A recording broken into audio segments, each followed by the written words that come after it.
Welcome to Whachacha's Tabletop World, a channel devoted to the love of board gaming. My name is Sweetness Whachacha, and today this is a playthrough of the tutorials for Magic Maze Tower.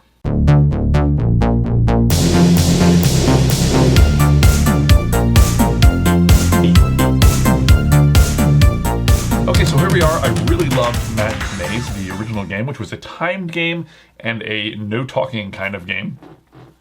It was sort of consumable, in fact, that you go through a bunch of the different scenarios, but you can kind of replay them. This one seems consumable and you can't go back. So I haven't actually played this yet. Now, this is a little bit weird because normally off camera, I like to familiarize myself with the game and then, play it on camera and, of course, make a little bit of a smoother game for the viewer. However, these are consumable puzzles, so I have just read the basic rules, so I don't really know how to play that well. And so I hope you'll forgive me here. I normally say this isn't a tutorial, this is a playthrough, but this is kind of a tutorial. We'll see how this goes, and then I'll probably have a second video which will play through the first adventure. There's only 15 adventures though, so I'm not sure whether that's going to be interesting for people to see or not. Okay, so let's go to the top down here. This is the big stack, kind of cool, big stack of stuff. We're going to take tutorial 1. These are the tutorials here, 1 through 6. So I'm going to actually just put these here. Since we're not going to play these for now, we'll remove those. In the solo game here, as should maybe be obvious at this point that we're playing the solo game, we don't need these either. These are just for the multiplayer game. So we'll get rid of them. This doesn't, this has some rules on it, like these that we don't really know yet. I think these are player aids. They're a little big to be player aids, but we're going to get rid of them as well. And we are now going to take this one here. I'll put this one up here, and we'll go through those hopefully in rapid succession. They've also given us a couple of tiles for Magic Maze, the game Magic Maze. So that'll be kind of fun, little expansion there. Maybe I'll play through those just for funsies. And we've got our tokens, of course, and a little box towers for the tokens. Kind of weird. I'm just thinking, I hope this doesn't spoil anything for anyone. I'm like, I wonder if there's anything in there. Anything extra in there. We shall see. Okay. Looks like there's a little dirt, but that's dirty floors. So this is thematically, we have escaped from the mall with our treasures and Magic Maze. It's one of the weirdest themes ever. We are, as a barbarian, a rogue, a warrior, whatever, and wizard.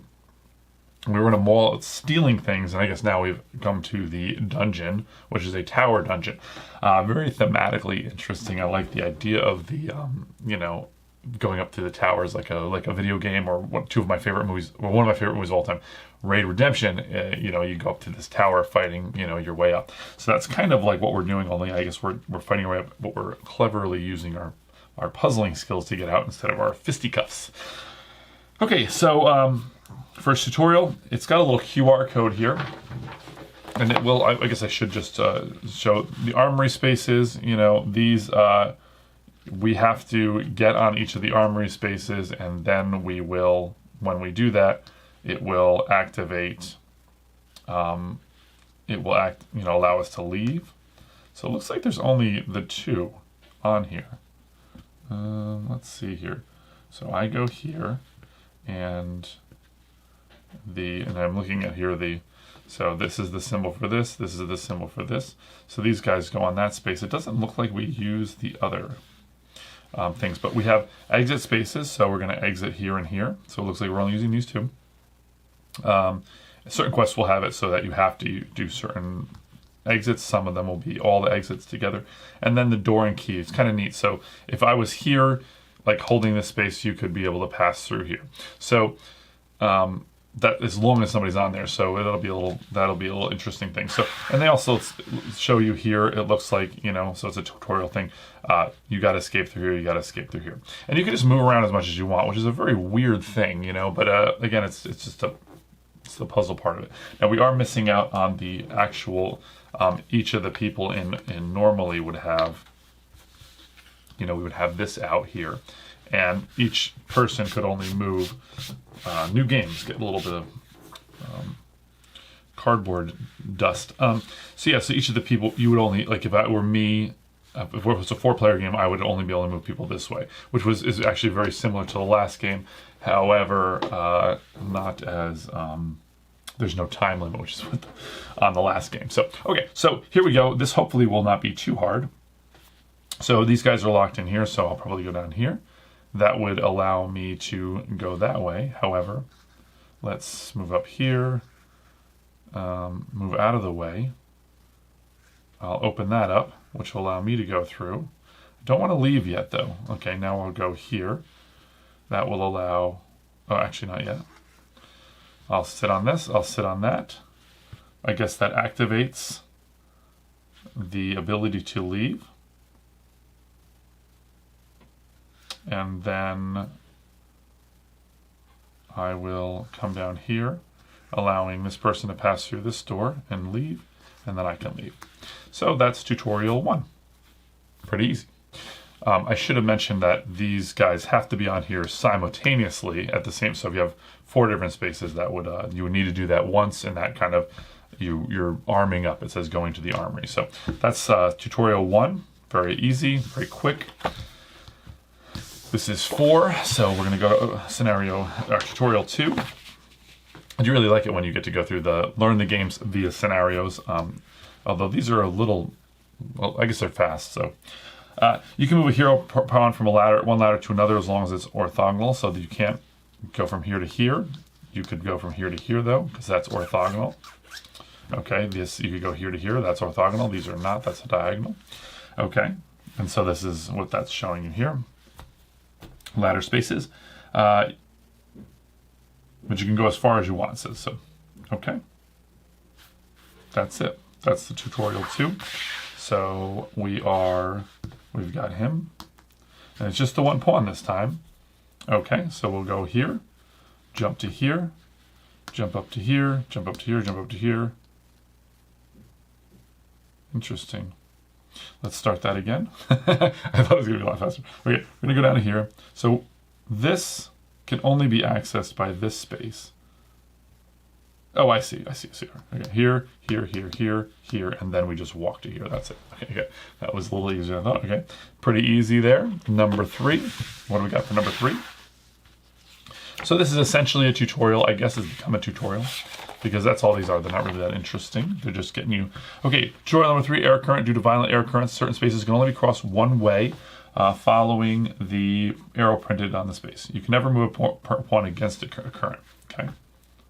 Also, character abilities. Dwarves, due to the small size, you can go through this orange space. Elf ability. The elf is agile. He's the only one who can jump over another hero pawn. To do this, the pawn being jumped over must have the elf pawn on one side and an empty space on the other, with all 3 spaces forming a straight line. Okay, so you can't go around this corner. The pawn being jumped over must not move while the elf jumps. You can only jump the elf pawn in the direction of the orientation of tiles. Okay. You can't jump against air currents. Okay, so that's all we have for 3. And we see it here. Elf can jump this way. You cannot go against the air current. And the dwarf has his power that he can go through there. So we are going to use the dwarf and the elf as my guess here. Those are probably the only 2. Okay, so interesting. This is where we start. So we have to get through this door. So, okay, so let's move our elf up. Let's move our dwarf up. We'll jump over the dwarf. He'll go through the door. He can't go that way, so we'll go around, up. We'll unlock this door for the elf. He'll come down. He'll go out. And then the dwarf will go around and out. Okay, that was tutorial number 3. And now we must go to 4. There's 4, 5, and 6. Okay, those are ordered for next. Okay, so let's look at number 4. Tutorial 4, Barbarian ability. The Barbarian is able to toss any other hero pawn over a single trap space, but not over other obstacles. However, he himself cannot cross a trap space. Okay. The tossed hero must have the Barbarian pawn on one side and the trap space on the other, and then an empty space on the other side of the trap space to land on, with all 4 spaces forming a straight line. Okay. Okay, so it's 4 spaces. Here's the Barbarian. You throw the person just like that, but you can't go around the corner. That makes sense. Okay, so you can't go against the air current, same thing here. And regardless of air currents, don't forget that the Barbarian cannot toss a pawn over more than 1 trap space at a time, so you can't do 2. Okay, it doesn't look like that's going to be impacting us here in this game. Okay, so we need the Wizard and the Barbarian. Okay, so we are going to have to move back here. I'll move up. I'll go here. Throw him over here. He will leave here. And I will leave here. Very easy. So now we understand their powers. Okay, now we're going to go to 5. Okay, now we're going to get the Wizard's power. The Mage ability. The Mage can use an invocation space to swap places with another hero pawn. When the Mage pawn moves onto an invocation space, the player who moved it may immediately swap the Mage with another hero pawn and play no matter where they are. Okay, so you do a little swappy swap. If you're not immediately swapped when moving onto an invocation space, it can stay there. However, to activate the invocation space on a future turn, you must move the pawn off and back onto the space. Any other hero pawn can be moved onto an invocation space, but they cannot activate its effect. Okay. So this is number 5 of 6. So we've got the Mage and we've got the Dwarf. Okay. So seems like go up here. We've just entered that space. We can now swap these two. I'll go out my door. He'll go out his door. Oops. Excuse me. Okay, now we've got, that was really unsatisfying, missing the sneeze. Okay, here's tutorial 6. We've got Little Sister ability. This is your first encounter of the Mage's little sister in the Magic Maze family of games. Because her big sister and friends have been imprisoned, she has decided to help them out with their incredible ability to teleport. However, like a typical little sister, she always wants to cling to one of the big kids, okay? The little sister moves exclusively by her special teleportation ability. She teleports orthogonally, and must end her teleportation on an empty space adjacent to at least one other hero pawn. For her clinginess only, spaces are considered adjacent even if they are separated by a door, locked or unlocked, or a single wall. So spaces A and B are not considered adjacent because 2 walls separate them. Okay.